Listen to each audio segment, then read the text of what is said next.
got PRT and QRS are the middle number of both, and they are each three-digit primes that use the digits from 1 to 5. So the last digit, there's absolutely no way that it can equal 5 because then we'd have a multiple 5, they wouldn't be prime, or 2 or 4 because then they'd be even. So it must be that T and S is equal to 1 and 3 in some order. So let's write down the possibilities. We've massively reduced the different arrangements we could make. So we could have 2 in the middle, and then it would be 4 here and 5 here, for example, and the last digit. Or we could have 4 in the middle, and then 2 and 5 here. Or 5 in the middle, and then it would be 2 here and 4 here.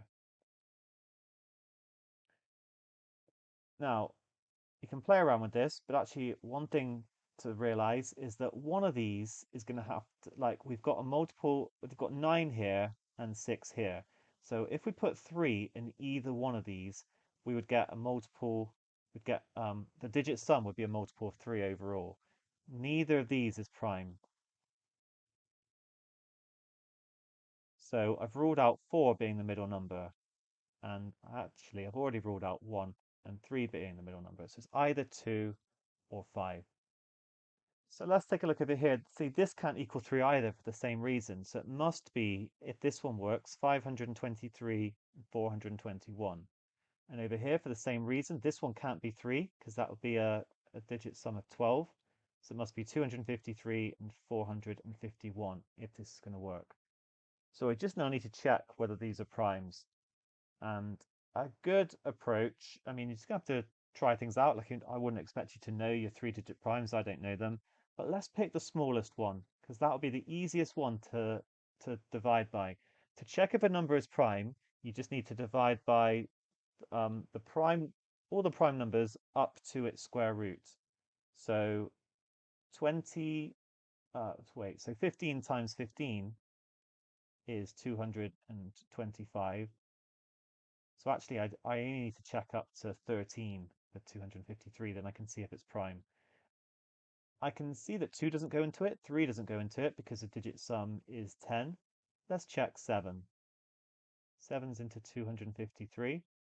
Go 3 times. Okay, 7 doesn't go into 43, so I can just stop. What about 11? 11's into 253, go 2, 23. So actually, 253 is 23 times 11. It didn't take too long. And therefore this one can't be prime. The answer must be this one, therefore the r has to equal 2. We've technically not shown that these two are prime numbers. Again, we would have to divide by the prime numbers up to the square root. So we're talking, around up to 19 for 421, because 20 squared is 400.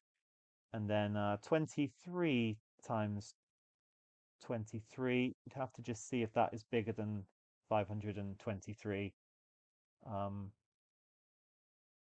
Let's do it. So I'd get 9, 6, and then 0, 6, 4.